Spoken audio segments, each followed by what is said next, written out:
මේ තියෙන සෝනා අද මම හවස 6 ඉඳලා හෙට උදේ 6 වෙනකන් මෙතන සර්වයිවල් වෙන්න තමයි හදන්නේ. මගේ වීඩියෝ බලන ගොඩක් කට්ටිය කියලා තිබ්බා. පුළුවන් නම් සෝනක රැයක් ඉඳලා පෙන්නන්න. පුළුවන් නම් මිනි වල කාරලා මිනි යට සැකිල්ලක් එක්ක නිදා ගන්න. සෝනක් උඩ ඉටිපන්දම් පත්තු කරලා ඒක උඩ ලේ දාන්න. වගේ අමුතු විදිය අභියෝග දීලා තිබ්බා. ඉතින් හෙට උදේ 6 වෙනකන් මම තනියම තමයි ඉන්න හදන්නේ. හෙට උදේ 6 වෙන්න කලින් මට කරන්න අමුතු විදිය චැලෙන්ජ් පහක් තියෙනවා. ඉතින් වීඩියෝ එක අවසාන වෙනකන් බලන්න. හෙට උදේ 6 වෙද්දි මට මොනවා වෙයිද කියලා අපිට හිතා ගන්න. දර හොයන්න කියලා ආවේ මෙතන මල් බඩ මුකුත් තියෙනවා. දාලා තියෙනවා.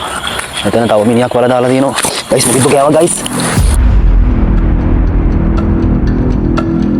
දැන් වෙලාව බලා ගන්න පුළුවන් 7:15 විතර වෙලා අපි බලමු ඉස්සරහට ගිහිල්ලා මට සර්වයිවල් වෙන්න තැනක් හොයාගන්න පුළුවන්ද කියලා. ලොකුම අභියෝගය තමයි මෙතන සර්වයිවල් වෙන එක. එතන මට ඉන්න සුදුසු තැනක් හොයාගන්න එක. යාළුවනේ සෝනක සර්වයිවල් වෙනවා කියන්නේ මට ලැබිච්ච අමුතුම අභියෝගයක්. මම කට්ට කලුවරේ සෝනේ 8යි මෙහෙටයි ඇවිදලා මට ඉන්න තැනක් මම හොයාගත්තා. දර ටිකක් හොයාගත්තා.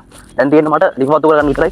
යාළුවනේ මම ඊළඟට කරේ දර ටිකකුයි ගල් කැට තුනකුයි හොයාගෙන ලිපක් හදාගත්ත එක. මොකද මට දීලා තිබ්බ පළවෙනි අභියෝගය තමයි සෝනේ බිත්තරයක් වදලා කණ එක. ඉතින් මම ලිප පත්තු කරගෙන ගෙදරින් අරන් ගියපු ඇදිලියට තෙල් දාලා බිත්තරයක් වැදගත්තා. මං හිතන්නේ මේ වෙද්දී අකුපරේතුයෝ මන් ළඟ කෙල පෙරාගෙන ඇති.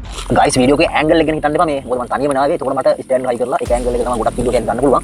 මට හැන්දක් ගේන්නව තුනා මේ කෝරු ගැල කරලා ගත්තා. මේ ඇන්ඩ්‍රෙන් කාල් ගාගමු. තෙල් වැඩි වුණාද මන් දන්නේ නැහැ. දවල්ට කෑවෙත් නැහැ. පිටරේක් මට බැදෙන්නෙත් නැහැ. අවුලක් නැහැ මේ. මහතුනාවත් කවුරුවද මට වැඩක් නැහැ මේ. මම දැන් බඩිනේලා ඉන්නේ. ඊට කියනවා මේ කෑල්ලක් විසි කරලා කන සිරිතක් තියෙනවා.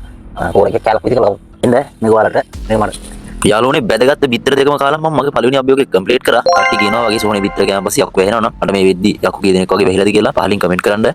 ඇත්තටම ඔය කට්ටිය කියනවා වගේ සෝනේ බිත්තර බෙදන් කෑවා කියලා මට නම් දැනන කරදරයක් නම් උනේ නැහැ. හැබැයි ඊළඟ කරන්න යන දෙවෙනි අභියෝගයයි අවසාන කරන්න යන පස්වෙනි අභියෝගය නිසා කරදරයක් වේවි කියලා මට සැකයක් තියෙනවා. අද මොනවා වුණත් මිනිස්සු කියන මේ මිත්‍යා කතා බොරු කියලා ඔප්පු කරනම තමයි මම යන්නේ. යාළුවනේ මට හම්බෙච්ච ඊළඟ අභියෝගය තමයි පුතේ මිනිහක් වල දාපු සෝනක් ගාවට ගිහින් එතන ඩිප් 10ක් ගහලා චිකන් කෑල්ලක් කාලා පෙන්නන්න කියන එක. අපි සෝනක් හොයාගෙන ඉමු. ඊට පස්සේ ගයිස් ඔයාලා බලා ගන්න පුළුවන් මේ මෙතන අලුතින් මිනිහක් වල දාලා තියෙනවා. එතන මල් බඩ මුකුත් තියෙනවා. කාගෙද දන්නේ නැහැ. අවුලක් නැහැ මේක මේ අයින් කරු මං ආසම නැති යතම මල් බඩ. අපි මෙතන චැලෙන්ජ් එක කරලා බලමු. කොකරක් කියලා ෆෝන් එක උඩින් මේක හයි කරගමු. ගයිස් මම මෙතන කරන්න ඕනේ චැලෙන්ජ් එක තමයි ඩිප් 10ක් ගාලා චිකන් කෑල්ලක් කන එක. ඔන්න මම චිකන් එකක් ගෙනාවා. මට මේක චිකන් හදා ඉන්න බෑ මං කඩේ. චිකන් එකක් ගෙනාවා නානයි කඩෙන් තමයි ගෙනාවේ. මේක කාලා බඩේ ඉදන්නේ නැහැ. ඔයාලා බලා ගන්න පුළුවන්. ටොප් බඩු ගයිස් අවුලක් නැහැ. චිකන් මෙතන දීලා 10 හම්සෙන එක ගයිස් පොඩි චකිතයක් තියෙනවා. ඕකේ let's go 1 2 3 4 5 6 7 8 9 10 oh guys chicken කෑල්ල කාලා බලමු. හරි ගෑවිලා වගේ. අවුලක් නැහැ. ගයිස් මම එතනින් ජග් කරා. මම තමයි ජයග්‍රාහකයා. ගයිස් මට ලැබිච්ච තුන්වෙනි අභියෝගය තමයි සෝහන් කොත් තුනක් ගාවට ගිහිල්ලා මහ සෝනා කියලා තුන් පාරක් කතා කරන එක. මොන වගේ අත්දැකීමක් ඒකෙන් ලැබෙයිද කියලා අපි ඒ චැලෙන්ජ් එක කරලා බලමු. මගේ ඊට පස්සේ සෝනක් තියෙනවා. අවුලක් නැහැ මේ කණියක් නැහැ ගයිස්. මේ පැත්තේ සෝනක් තමයි තියෙන්නේ. ඊළඟ චැලෙන්ජ් එක කරන්න වෙලාව දැන් හරි. දැන් වෙලාව 1:25ට ළඟයි 1:22 1:23 විතර ඇති. යාළුවනේ මම දැන් මිත්‍රත් කාලා ඉන්නේ. චිකනුත් කාලා ඉන්නේ. මම පුළු ජාත් දෙකක් කෑවා. මට හිතෙන විදියට මට ඉස්සරහට කරදරයක් වෙයිද කියලා මම දන්නේ නැහැ. මහ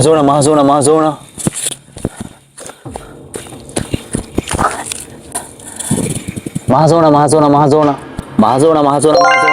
ඔන්න ඉතින් ඔයාලා දුන්නු ඒ අභියෝගයත් මම කරා. මම සෝන්කොත් ගාවට ගිහිල්ලා මහ සෝනා කියලා තුන් පාරක් කෑ ගැහුවා. කතා කරා. ඒත් කිසිම ප්‍රතිචාරයක් නැහැ. මට මොකුත් බලපෑමක් නම් දැන්න ඇති උනේ නැහැ. මට හතරවෙනි අභියෝගයයි පස්වෙනි අභියෝගයයි තමයි ඉතුරු වෙලා තියෙන්නේ. හතරවෙනි එකේ මම සින්දුවක් කියන්න ඕනේ. පස්වෙනි එකේ මම මගේ ලේ ඉනිපන්දම් වලට දාලා යක්කු පෙරේතෝ එනවාද කියලා බලන්න ඕනේ. අපි බලමු ඉස්සරහට මට මොන වගේ දෙයක් වෙයිද කියලා. මුතු ගාදකුත් එනවා ගයිස්. එකම් මේ අර එම්බාන් කරද්දී ගහන සෙන්ට් එකේ සුවඳ වගේ සෝදක් එන්නේ. මේ පැත්තේ මගේ ඉන්නේ ගයිස්. මොනවද දන්නේ නැහැ. ලොකු බයක් දැනෙනවා. වටේට සෝන් තියෙන්නේ ගයිස්. හරි ගහක් තියෙනවා. අරගෙන සෝන් දෙක තුනක් තියෙනවා ගයිස්. අවුලක් නැහැ මේ. කවුරු ඉන්නවද? කවුරුන් නැහැ වයි ගයිස්. අපි මේ ඉක්මනට සින්දු කියලා මේ දැන් ගොමත් එකක් පහුවෙලානේ. ඊට උදේ වෙනකන් ඉන්න ඕනේ. අපි සින්දු කියන්න පටන් ගමු. බයක් නැති වෙන්න. මම බොහොම බය වුණා. මට පණ එපා වුණා. රෑ 12ට හොල්මනකට මාව වහුණා. අනේ මම බොහොම බය වුණා. මට පණ එපා වුණා. ගයිස් දැකමයි. පැතිනවා ගයිස් සද්දේ ඇහුනේ. අපේ දෙන්නේ මම ඇරෙන්න තව කවුරු හරි ගයිස් මේ ඉන්නවා වගේ. මට මේ 아무තු ගඳකුත් එනවා අර පැත්තෙන්. මේ පැත්තෙන් තමයි ගයිස් මේ සද්දේ ඇහුනේ. බලන දැන මේ වලවල් මගේ බාට දෙක තිබු තැනවත් මට මේ හරියට මතක නෑ. දරුවනේ මම මේ පැත්තට මොකද තත්ති කියලා බැලුවා. සද්දගේ කවුද කියලා හොයාගන්න බැරුණා. මට හිතෙන්නේ මේ ඔය මොකෙක් හරි සතෙක් වෙන්නේ සමහර දෙයක් කැලිත් තියෙනවනේ. ඔය පූසෙක් හරි මොකෙක් හරි සතෙක් වෙන්නේ නැති කියලා මම හිත හදාගන්න ඔය වෙලාවේ. මොකද කොයි වෙලාවෙත් මම මාව බය කරගන්න නැහැ. මොකද මම බය වුණොත් තමයි මට අනතුරක් වෙන්න පුළුවන්. මම කොයි වෙලාවෙත් ගැම්මෙන් ඉන්නේ. මං ගාව තියෙනවා ලෝකේ බලවත්ම නූල, පිරිත් නූල. එහෙනම් ගයිස් මම මොන දෙයකටත් බය නැහැ. ගයිස් මේ ස්ටෑන්ඩ් එක හයි කරගන්න ඕනේ මේ මගේ අවසාන අභියෝගය. සමස්ලාරුනේ දැන් වෙලාව 2:40යි. මං ගාව ඉටිපන්දක් 3ක් තියෙනවා. ඒ වගේම ඇල්පෙනිද තියෙනවා. අපි ඉටිපන්දක් 3ක් පත්තු කරලා ලේදාන අභියෝගය දැන් කරලා බලමු. මට මොන වගේ දෙයක් වෙයිද කියලා මට පොඩි චකිතයක් බයක් ඇත්තටම තියෙනවා. මට මේක එක්ස්පීරියන්ස් එක ගන්න ඕනේ. ඒක හින්දා මම මේක කරලා බලනවා. කට්ටිය කිව්ව විදියට ලේසුන්දර යක්කු පෙරේතෝ ඇදිලා එනවලු. ඉතින් මට ලැබිලා තිබ්බ අභියෝගයේ විදියට මම පහත් තුනක් පත්තු කළා. ඇල්පනෙත් එකේ මගේ ඇඟිල්ල කරගෙන මම සෝන උඩරගෙන ඒ බින්දුවක් දාලා බැලුවා. මොකද වෙන්නේ කියලා. ඇත්තටම ඔය කියන යක්කු පෙරේතෝ ලේසුන්දර ඊ පස්සෙන් එයිද? මට පේන්නේ ඒ විදි කියලා. හරි කරලා ලේ ටිකක් ගත්තා. ලේ ටික දාලා බලමු මේ මොන වගේ දෙයක් වෙයිද කියලා. 1 2 3යි ඇටින් මෙතන එකක් දැම්මා.